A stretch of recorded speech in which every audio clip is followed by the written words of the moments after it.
Hello and welcome to the Hub on CGTN. I'm Wang Guan in Beijing. Greetings, everyone.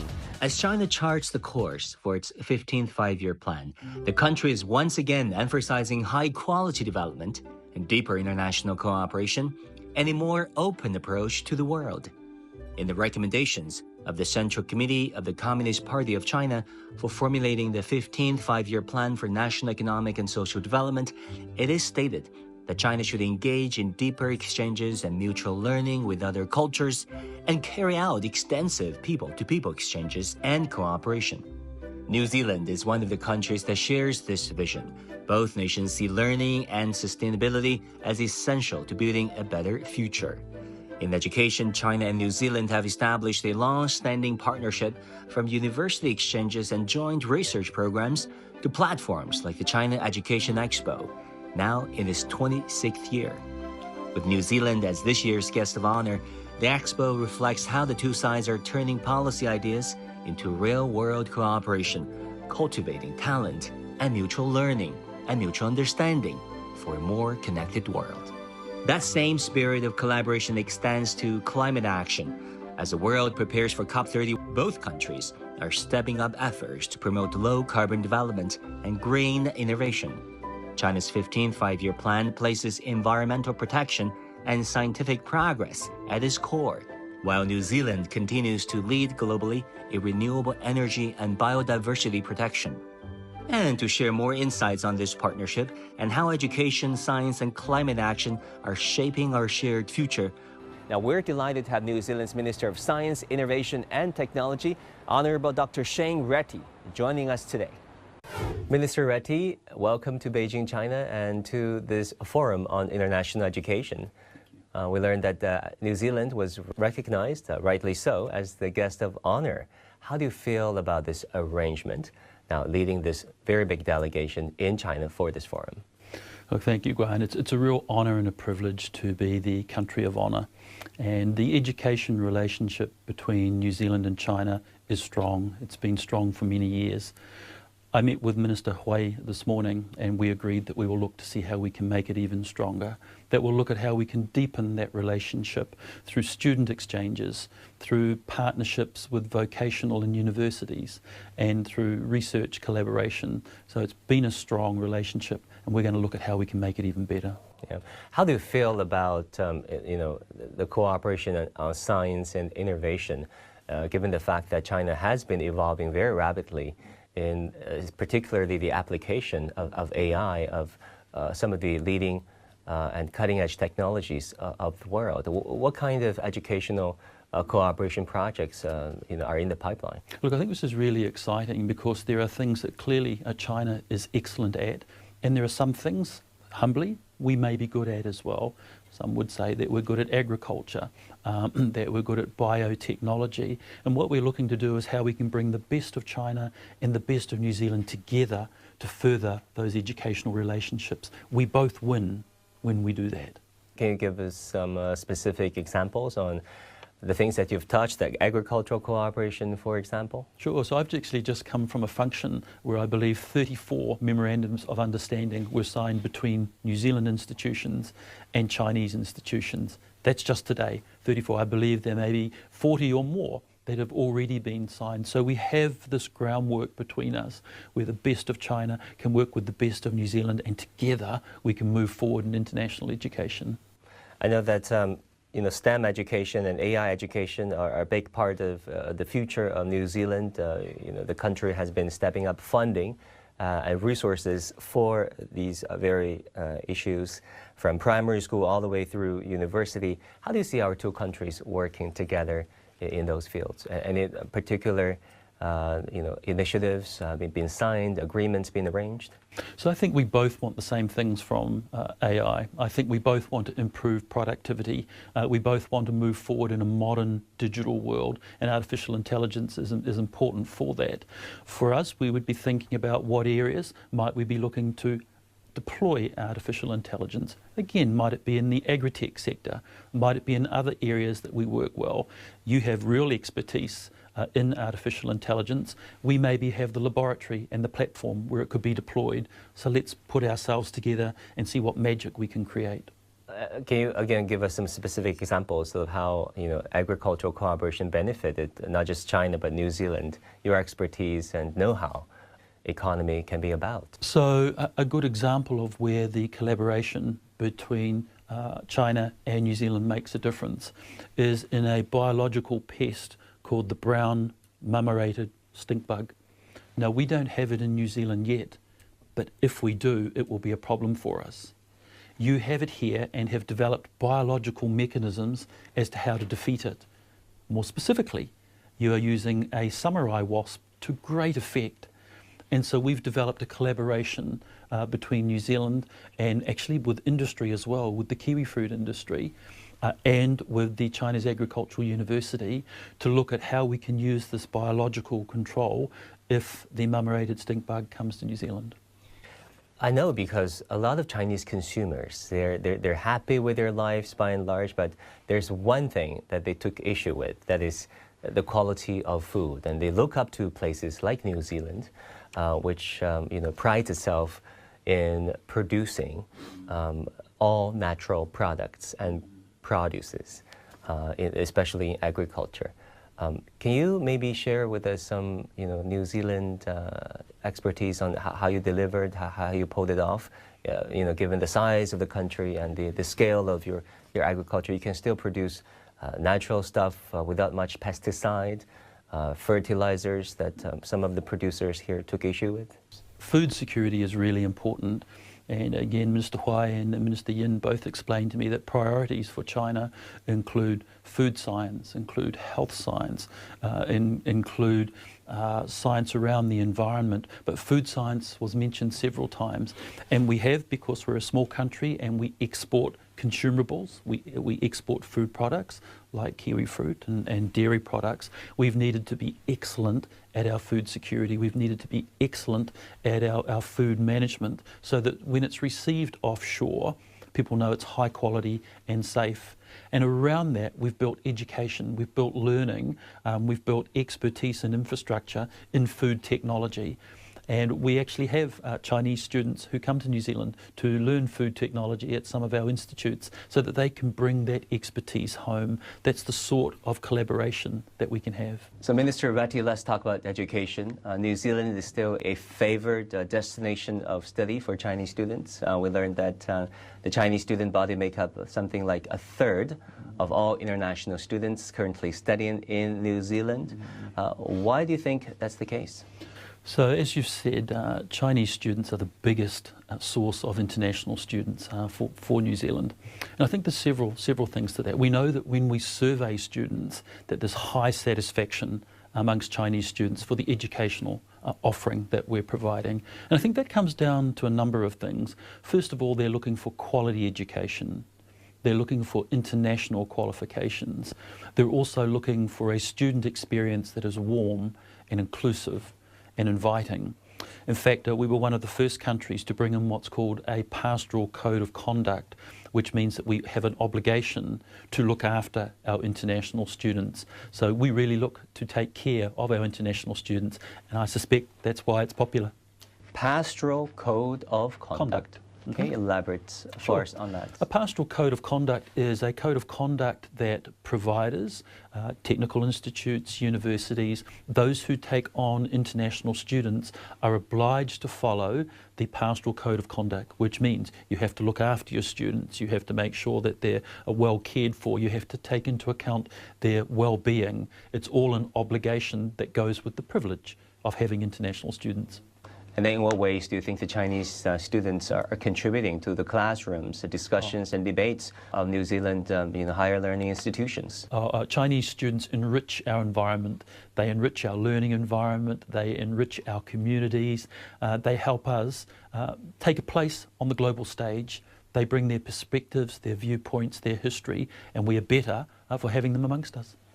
We noticed that the Chinese students are everywhere in New Zealand. Last time I visited, because the Chinese education system is such that a lot of students go to countries like Australia, New Zealand, the UK, and the US, partly to have a change of a lifestyle, because there has been this very rigorous, cutthroat competition the Gaokao, which is known as one of the most grueling exams in China. In New Zealand, how do you combine this quality with the rigor, right? You don't want students to be too relaxed, but also to be able to learn. Look, I think it's a mix of both. At the end of the day, parents, families and governments, they want their students to have high quality education. They want them to have international qualifications, but they want them to be well-balanced, sound and happy students as well. And we're fortunate to be able to provide that sort of warm and welcoming environment where you can have both. It's an and. You can achieve the academic qualifications that you need and also succeed and be well balanced in a modern world as well. And I think we're able to provide both. I think that's part of our attraction. So we are undertaking university reforms, and that is to create more opportunities for students. We've also undertaken some vocational education reforms to have a modern and fit-for-purpose education system. And I think the combination of this is what talks to high-quality education and a really warm, inclusive environment for students to learn and live. I think that combination is very powerful. What about dealing with the age of artificial intelligence, where so much knowledge, especially when it comes to the fundamentals in social science as well as natural science, it can be at your fingertips. What is the direction, the orientation for education in New Zealand going forward? Are there reforms underway? Are there overhaul of overlapping institutions? How are we getting ourselves prepared for the age of AI that we currently live in? So we're all wanting to have the benefits of artificial intelligence, which include productivity. I know the education system is looking at how they might improve, for example, examination assessments. But we also all want the guardrails and the safety nets that go with it. And I know China is a party to the Bletchley and the Paris Declaration. So are we, because we agree that these are international standards that provide some safety around artificial intelligence. So we're wanting to progress in a modern world for the opportunities that artificial intelligence brings, but we want to have the appropriate safety nets and social license that lets us get the best of artificial intelligence. And China is also a signatory to some of those international declarations that lets us have those guardrails. But what about the configuration of subjects? If you think about it, students may no longer need to learn as much, to memorize as much as they used to, because they can simply be accessing those stuff from ChatGPT or DeepSeek. So what are the important qualities that educational institutions can enable and enrich the students today with? I think from an education perspective, we want our students to be knowledgeable and safe with artificial intelligence. And actually it's not that different from when the internet and web browsers first came on. How do we have students be a part of that modern world? How are they taught to be disciplined and safe with these modern tools? It's the same with artificial intelligence. It is another digital evolution. How do we help students be knowledgeable with artificial intelligence, but how do we help them be safe in its use? That's what we look to teach. You've also spoken a little bit about modernizing New Zealand's universities. So recently we have pivoted the education system, the schooling system for primary and secondary school, towards what modern technologies might require of them, where the learning can be best placed. And so that means that they're now more likely to be taught about emerging technologies like artificial intelligence. Similarly, at a university level, recently I pivoted the university system towards a preference for STEM subjects, which of course includes artificial intelligence as well. So as an education system, we're understanding that the modern world requires us to be knowledgeable with these technologies, and so we've made specific decisions to pivot the system towards that. Yeah, I met Minister Huai a couple of times. What impressed you when you talked with Minister Huai, who oversees the educational system in China, not just higher learning, but vocational learning? That is a big part of the Chinese education. Primary school systems, compulsory education systems. What are your biggest takeaways? It was a real privilege to meet with Minister Huai, and I think what struck me was how common we have our goals. So he indicated to me that what's important is food science, what's important is health science, what's important is environmental science. Well, that's important to me and to us in New Zealand, just as it is to people in China. So how joined our thinking was around the key priorities, and how it is better for each of us if we share and cooperate and bring our experience and our resources together around these priorities, and indeed future priorities that we may have. So I think that's what struck me the most, the common ground that we had and so easily had. We have a lot of common ground. I mean, China and New Zealand are going for first. So if you think about it, in many areas, diplomatically, militarily, in terms of trade cooperation, New Zealand was the first Western FTA. country to recognize China's full market economy status.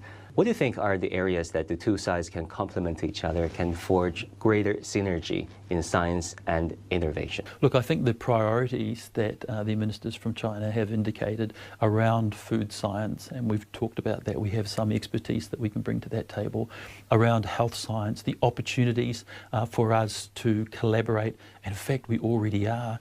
We talked about things like CAR T cells, which is a treatment for cancer. Well, you know, that's involvement from China and it's involvement from New Zealand. And here we are at the cutting edge of a new cancer treatment because we both brought skills together. And then, of course, environmental science as well. We all have interests in how we can have a safe natural world and what we can do about sustainability. So these were areas that were very easy to come together and say, we need to do more.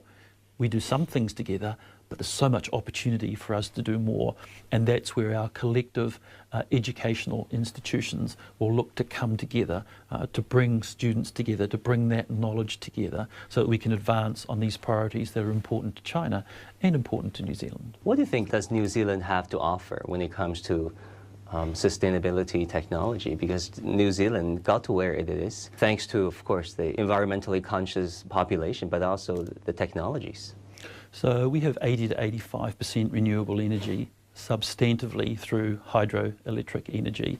So we do have that background, and around that we're also looking to build geothermal, wind, solar, other endeavours that China is very good at and looking to progress as well. So we'll continue to make our way and try and develop more renewable energy across all of these domains, and would welcome that collaboration with China. You are particularly good, amongst other things, at solar energy. There are some learnings that we could have and some shared collaborations. We're quite good at geothermal. We're quite good at hydroelectric. Let's share and put our experiences together and see how we can both benefit. When I look at the beautiful mountains of New Zealand, sometimes I think about the danger, the impending danger of climate change, and how our friends, brothers and sisters in New Zealand look at this issue. How much of a pending danger is climate change to your country?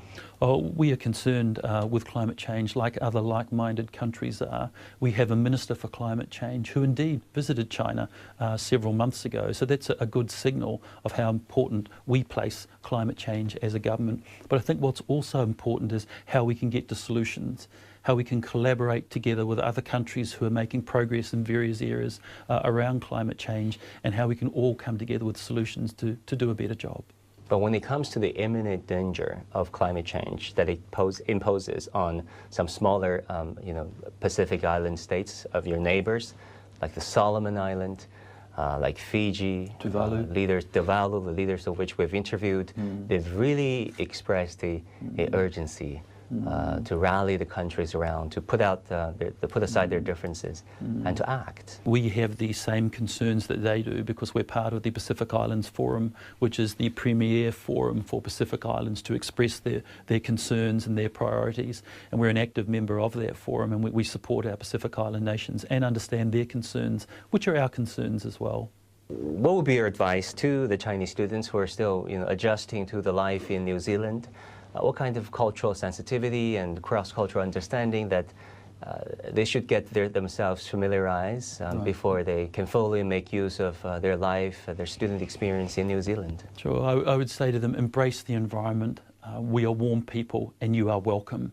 So be bold, go out, shake a hand that you might not have shaken, say hello to someone you may not have said hello to. We are warm, you are welcome, let's enjoy the moment. Maybe take up a sport. When I was in New Zealand, turn on the TV, it's rugby, right? It is. Yes, Aussie and Kiwi style rugby. No helmets. That's correct. In fact, in 48 hours, our premier team, the All Blacks, will be playing Ireland in Chicago, but that's a different question. But yes, be involved in communities, be involved in society, pick up a sport, go to a book club, do all the things that you may or may not have that opportunity in your homeland. Learn something new, do something new, be brave. Very good. And now looking ahead, what is your hope for the future of China and New Zealand education as good and sustained this relationship has been for the past decades? I am very encouraged by the warmth and the depth of the relationship and the reception that we've received here. It reaffirms to me that long track record and history we have of strong and trusted relationships, and that's a good foundation to move forward into the future. So I'm excited for what we can do with education across all of the education spectrum, from early childhood to primary and secondary school, to vocational education, to universities and postdocs and beyond. Across all of that, I think there is something that we can offer, that we can mutually benefit from. And so it's been a real privilege to be here as the country of honour and to be reaffirmed of that, to have the audience, the environment and your ministers and your government reaffirm the strength of the relationship and the opportunities and the promise and the hope going forward. Yeah, because when you talk to some Chinese parents, when they pick a destination for their kids to study in, they're concerned about of course, the international environment as well. Sure. As some countries turns inward, at least that looks so to many, and some parents, some Chinese parents, they're concerned and they're sending their kids to countries like New Zealand and the UK instead. Sure. Look, I think I want parents to know that we will look after their children. Thank you for placing that trust with us. We will give them a quality education. We will give them international qualifications. We'll give them a warm learning environment, and then we'll return them to you with skills, with qualifications, safe and with well-being. All right, Minister Reti, thank you so much for your time. My pleasure, thank you.